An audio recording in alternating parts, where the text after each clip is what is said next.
आज जो हम लोग देखेंगे यानी कि क्या, मानव के मादा जनन अंग, यानी कि जो महिला है उसके यानी कि क्या, मादा जनन अंग। ये एग्जाम में आपको फुल आकृति के साथ में पूछता है, बिहार बोर्ड में ऐसा क्वेश्चन आता ही आता है, ठीक है ना।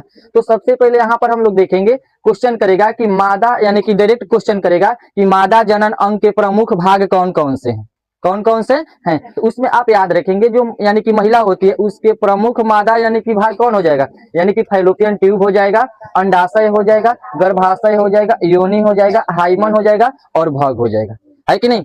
तो हम लोग सबसे पहले देखेंगे फैलोपियन ट्यूब क्या है। फैलोपियन ट्यूब तो हम कल ही बताए थे कि फैलोपियन, इसके पहले भी हम बताए है कि नहीं, फैलोपियन ट्यूब किसे कहते हैं। तो फैलोपियन ट्यूब देखिएगा एक जोड़ी होता है, कितना जोड़ी होता है, एक जोड़ी होता है। देखिए किसी किसी महिला को देखिएगा जब यानी कि बेबी 2 3 4 हो जाते हैं तो देखिएगा वो ऑपरेशन कराते हैं कि नहीं। तो उसी फैलोपियन ट्यूब के इसी को यानी कि हम लोग यहाँ से कट करके और यहाँ से क्या कर देते हैं, यानी कि बांध देते हैं, तो ये ऑपरेशन हो जाता है। क्या हो जाता है, ऑपरेशन। अब देखिए यहाँ से आता है ट्यूबोकोटोमी किसे कहते हैं, ठीक है ना, ट्यूबोकोटोमी किसे कहेंगे, ठीक है ना। और इसमें देखिए पुरुष वाले अलग होता है, ठीक है ना, नर नसबंदी और मादा नसबंदी। यहाँ से क्वेश्चन आता है मादा नसबंदी किसे कहते हैं। तो याद रखेंगे महिलाओं के जो फैलोपियन ट्यूब है उसके नली को यानी कि काट कर बांध देना ही हमारा क्या कहलाता है, यानी कि महिला नसबंदी कहलाता है। अब देखिए ये ट्यूब जैसा है, क्या चीज के जैसा है, ट्यूब जैसा है। तो आप आगे जब क्लास में पढ़ेंगे ना, +2 में जाएंगे तो वहां पर आता है ट्यूबोकटोमी। क्या होता है, ट्यूबोकटोमी। तो जब इसी ट्यूबुआ के नलिया को काट देते हैं ना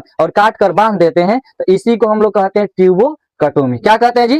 और प्रत्येक महिला में यानी कि कितने जोड़ी होती है, एक जोड़ी होती है। उसके बाद जो हम क्वेश्चन आपको लिखवाए होंगे कि अंडाशय है कि नहीं, अंडाशय। तो यहाँ देख रहे हैं अंडाशय भी प्रत्येक महिला में कितनी जोड़ी होती है, एक जोड़ी होती है। और देखिएगा ये बाएं और दाएं दोनों भाग में स्थित होता है। इसी के माध्यम से देखिए इसी अंडाशय में बनता क्या चीज है, अंडाणु बनता है।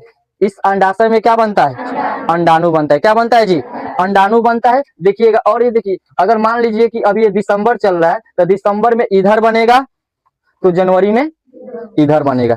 प्रत्येक 1 मंथ के बाद ये ट्रांसफर हो जाता है। अगर यानी कि दिसंबर में इस साइड से अगर पीरियड आ रहा है तो दूसर का साइड में यानी कि इससे आएगा। समझ में आ गया। उसके बाद देखिए हम लोग को पढ़ना होता है गर्भाशय। क्या होता है जी, तो गर्भाशय क्या, अभी हम लिखवाए हैं कि गर्भाशय एक मांसल जैसी एक संरचना है, यानी कि एक दीवार होती है।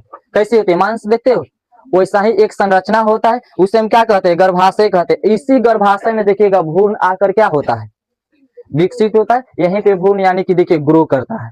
क्या करता है, ग्रो करता है। अगर ये देखा जाए तो देखिएगा गर्भाशय जो है लगभग यानी कि 7 से 8 सेंटीमीटर लंबा होता है। कैसा होता है, 7 से 8 सेंटीमीटर गर्भाशय क्या होता है, लंबा होता है। और याद रखेंगे ये हो सकता है तो जब यानी कि जब महिला यानी कि प्रेग्नेंट हो जाएगी और जब बच्चों को जन्म देने वाली होती है उस समय लगभग 18 से 20 सेंटीमीटर हो जाता है, ठीक है ना। शुरुआती दौर में कितना होता है, 7 से 8 सेंटीमीटर होगा, लेकिन जब वो महिला यानी कि प्रेग्नेंट होगी तो उसका गर्भाशय का आकार क्या हो सकता है, बढ़ सकता है। यानी कि लगभग कितना हो सकता है, यानी कि 18 से लगभग 20 सेंटीमीटर बड़ा हो सकता है। समझ में आ गया, ये हमारा गर्भाशय होता है, ठीक है ना। उसके बाद आता है इसके जस्ट नीचे क्या होता है, योनि। क्या होता है, योनि। यहाँ पर देखिए योनि में हम भी लिखवाए हैं, यानी कि आप क्या है, एक प्रकार की ये पेशीय नली होता है। योनि एक प्रकार की क्या होता है, पेशीय नली होता है जो 7 से 10 सेंटीमीटर क्या होता है, लंबा होता है। क्या होता है, लंबा होता है। इसी योनि के माध्यम से देखिएगा यानी कि पुरुष के वीर्य क्या होता है, यानी कि अंदर तक जाता है। समझ में आ गया।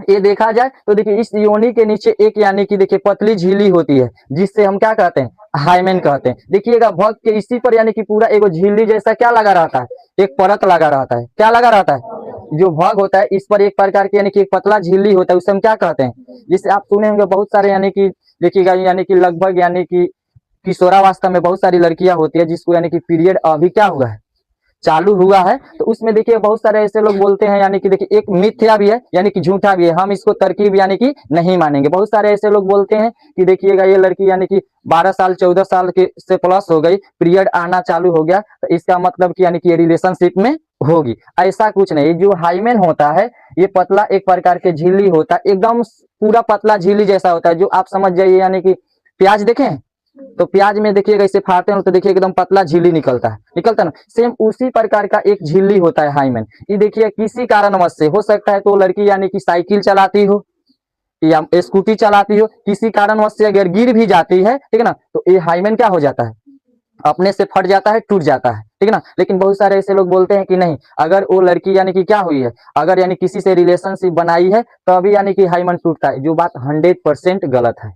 समझ में आ गया, ऐसा कुछ नहीं होता। लेकिन एक अपवाद फैला हुआ था कि किसी लड़का का शादी हो गया तो बहुत सारे लोग बोलते हैं कि नहीं, यानी कि ये पहले से यानी कि क्या हो चुकी है, यानी कि रिलेशनशिप बना चुकी है। ऐसा कुछ नहीं है। जो यानी कि हाईमेन है, देखिएगा, या तो साइकिल चलाते समय चाहे कहीं से गिर जाने के कारण ये हाईमेन अपने से क्या हो जाता है, टूट जाता है। जब टूट जाएगा तो फिर ये हाईमेन जिंदगी में फिर आप क्या होगा, यानी कि बनता नहीं है, ठीक है ना। उसके बाद जस्ट उसके नीचे क्या होता है, भग होता है। क्या होता है जी, भग होता है। देखिए इसी के माध्यम से यानी कि पुरुष का लिंग क्या होता है, स्त्री के यानी कि योनि में प्रवेश करता है। और उसके बाद देखिए आपको यहाँ से आपको बताया गया होगा वृषण, पुरुषों में बताया गया होगा वृषण। वृषण की संख्या कितने होता है, एक जोड़ा यानी कि दुगो होता है। इस वृषण में क्या क्या बनता है, शुक्राणु। क्या बनता है, शुक्राणु।